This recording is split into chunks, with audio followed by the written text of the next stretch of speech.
बोलो विष्णु भगवान लक्ष्मी माता की जय। आज मैं माघ मास महात्म्य अध्याय 16 का गुणगान करती हूँ। अगर आपको अच्छा लगे तो लाइक, शेयर, सब्सक्राइब जरूर कीजिएगा। कार्तवीर्य कहने लगा कि हे भगवान, वह राक्षस कौन था और कांचन मालिन कौन थी? उसने अपना धर्म कैसे दिया और उनका साथ कैसे हुआ? हे ऋषि अत्रि की संतानों के सूर्य, यह कथा सुनाकर मेरा कौतूहल दूर कीजिए। तब दत्तात्रेय जी कहने लगे कि राजन, इस पुरातन विचित्र इतिहास को सुनो। कांचन मालिनी नाम की एक सुंदर अप्सरा थी, जो माघ मास में प्रयाग में स्नान करके कैलाश पर जा रही थी। तब उसको मार्ग में जाते हुए हिमालय के कुंज से एक घोर राक्षस ने देखा। उस सोने जैसी तेज वाली, सुंदर कटी वाली, बड़े बड़े नेत्र वाली, चंद्रमुखी, सुंदर केश और पिन प्योधर वाली सुंदर अप्सरा को देखकर उस राक्षस ने कहा कि हे सुंदरी कमल नयनी, तुम कौन हो और कहाँ से आ रही हो? तुम्हारे वस्त्र और वेणी भीगी हुई क्यों है? तुम आकाश मार्ग से कहाँ जाती हो और किस पुण्य के प्रताप से तुम्हारा शरीर ऐसा तेजस्वी और रूप ऐसा मनोहर है? तुम्हारे गीले वस्त्र से मेरे मस्तक पर गिरे हुए एक बूंद जल से मेरे कुर मन को एकदम शांति प्राप्त हो गई। इसका क्या कारण है? इस जल की क्या महिमा है? तुम बड़ी शीलवती प्रतीत होती हो, इसका कारण मुझसे कहिए।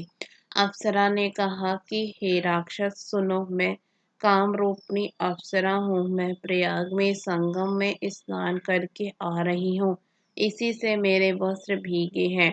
अब कैलाश पर जा रही हूँ, जहाँ पर श्री शिव निवास करते हैं। त्रिवेणी के जल से मेरी सब क्रूरता दूर हो गई, जिसके पुण्य के प्रभाव से मैं इतनी सुंदर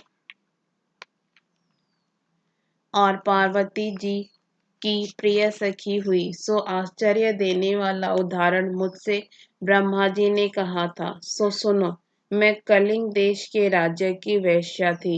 रूप, लावण्य और सुंदरता में अपूर्व थी।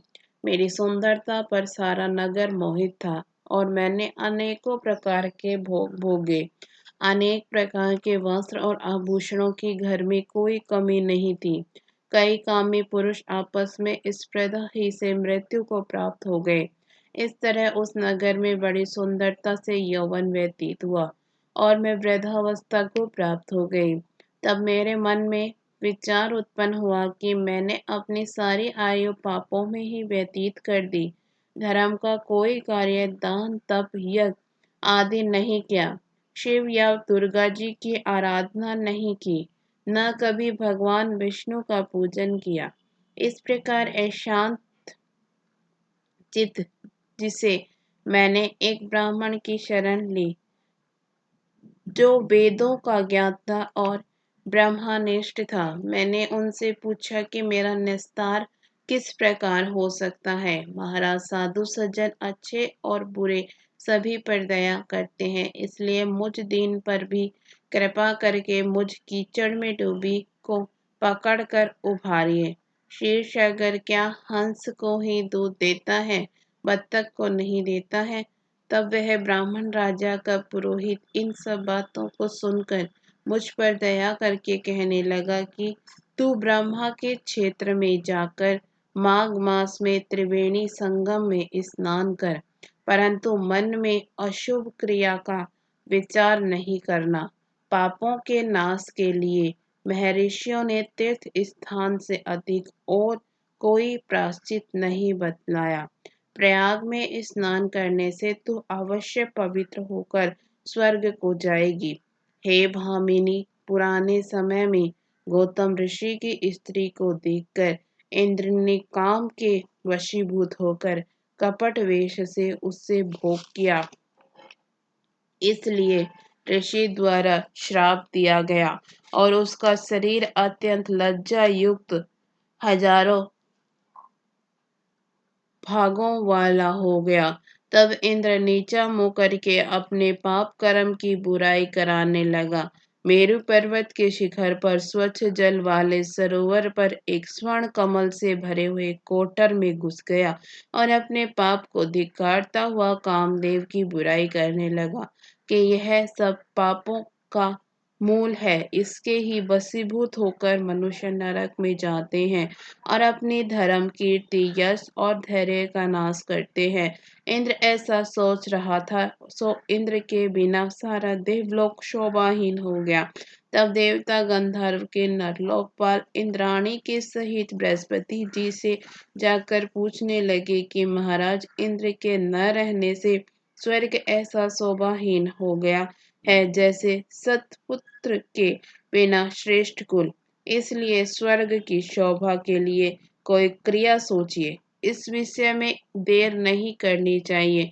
तब बृहस्पति जी कहने लगे कि इंद्र ने बिना सोचे विचारे जो कर्म किया है उसका फल भोग रहा है, सो वह कहाँ है, मैं यह सब जानता हूँ।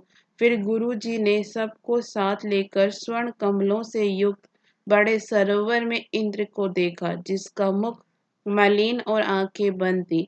तब इंद्र ने बृहस्पति जी के चरणों को पकड़कर कहा कि इस पाप से उद्धार करके आप मेरी रक्षा कीजिए। तब बृहस्पति जी ने इंद्र से कहा कि प्रयाग में स्नान करने से ही तुम पाप मुक्त हो जाओगे। तब इंद्र सहित सबने ही प्रयाग में जाकर संगम में स्नान किया और त्रिवेणी स्नान से इंद्र पाप मुक्त हो गए। तब बृहस्पति जी ने इंद्र को वरदान दिया कि तुम्हारे शरीर में जितने भाग हैं सब नेत्र हो जाएं।